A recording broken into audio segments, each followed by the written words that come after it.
So, dyan, no, magpamanual pollinate na naman tayo sa pangalawang beses. Mga talong ko po yan.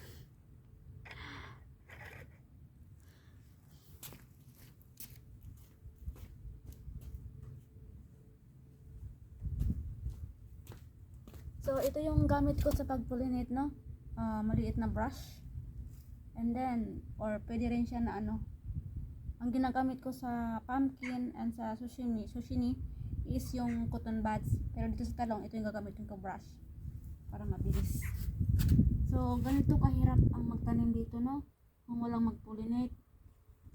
Manual mo talaga sila.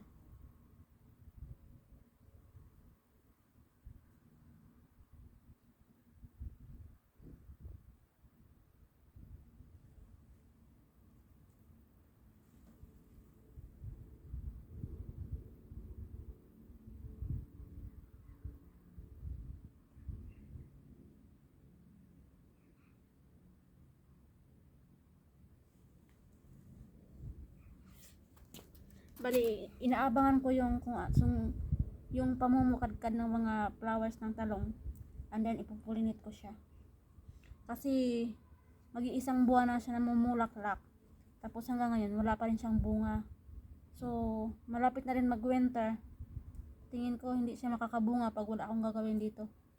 Pag hindi ako mag-experiment, no.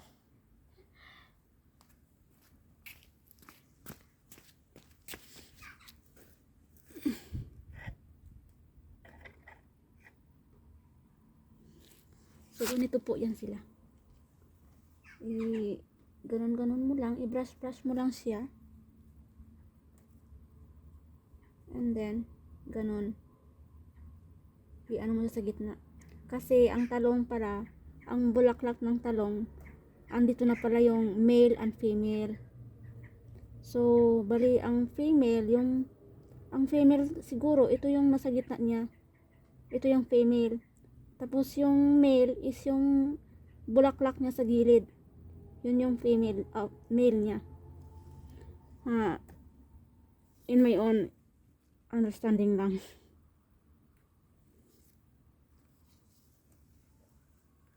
So, ganito kahirap magtanim dito sa lugar ko.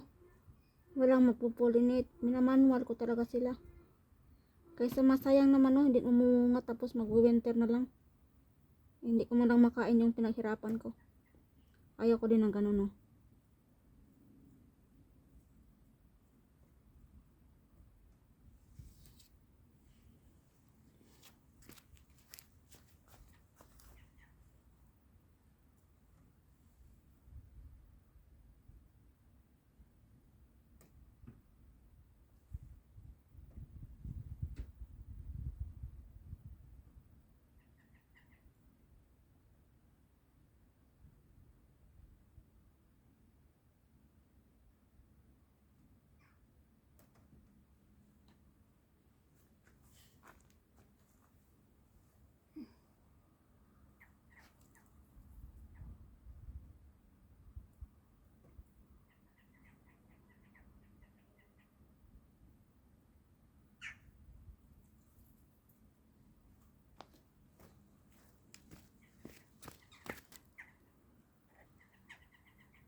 I-update ko din kayo ulit kung merong resulta.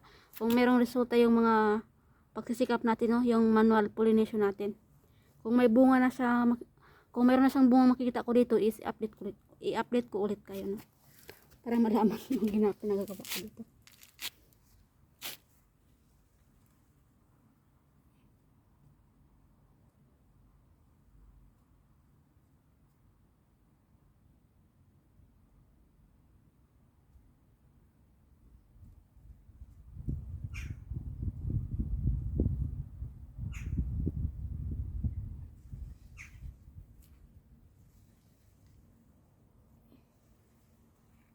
So, yun.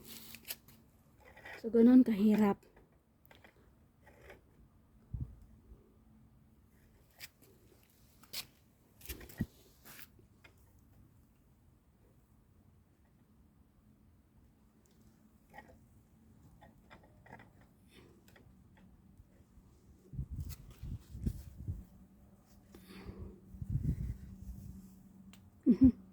Yun, nalaglag na ang isa. Ito hindi pa.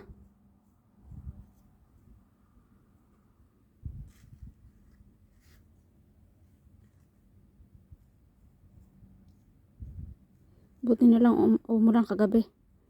Kasi ang init-init dito eh. So ito yung male, yung bulaklak na sa gilid. Tapos meron siyang maliit sa gitna. Ito yung female siguro, no?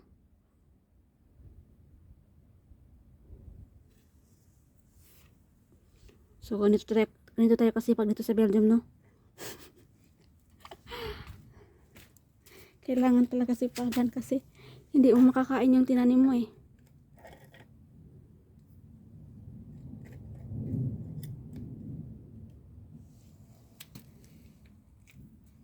Tapos, kasi pangalawang pollination ko na to, no?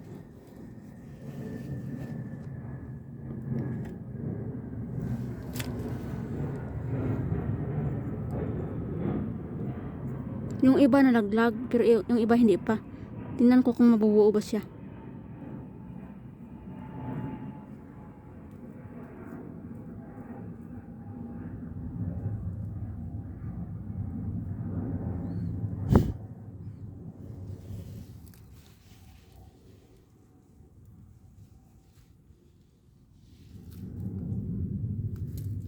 Ito siya, parang mabubuo siya eh. Kasi hindi siya nalalaglag. Tapos, mayroon na akong nakita sa loob. Tingnan natin ha. Ayan. Birdman.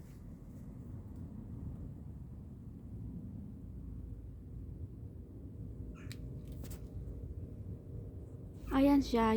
Ito, hindi siya. Bali, napulinit ko na to noong nakaraan. Nung isang araw, o siguro mga 3 days na. Tapos, hindi siya nalalaglag. So, sa tingin ko, maano to siya. Matutuloy yung bunga niya. Ayan oh.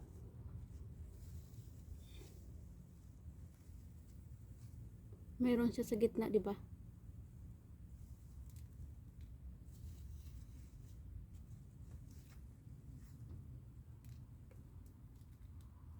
Ayan. Pinapahirapan talaga na. So, tingin ko, matutuloy ito siya.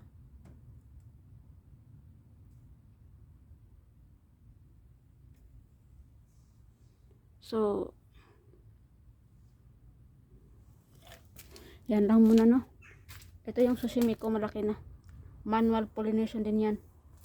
But before that, siguro mga 5 patay itong sushimi ko. Hindi nabubuo kasi hindi ko man alam. So, sariling video pa din natin, no? Hirap pag walang taga-video. So, ito po yung mga garden natin ngayon. Ang mga tanim ko dito, talong, may sili, cucumber. Yung cucumber ko walang problema. Yung ano lang, mga daon sibuyas, kalabasa, zucchini, and then kamatis, may gabi, may dahon, may kamote, merong red beets, and then ano pa, merong lettuce. So yun po yung mga tanim ko dito. Mayroon ding papaya, pero yung papaya siguro maabutan na to ng ano, maabutan na siya ng winter. So hanapan ko siya ng paraan para hindi siya mamamatay. At the same time next year pag summer ulit, magtutuloy sila at mamumunga na. So far yun lang muna, no. Maraming salamat at paki-share na rin para malaman ng iba kung paano mag-pollinate ng mga tanim nila once hindi matutuloy-tuloy yung bunga. So yun lang, bye bye.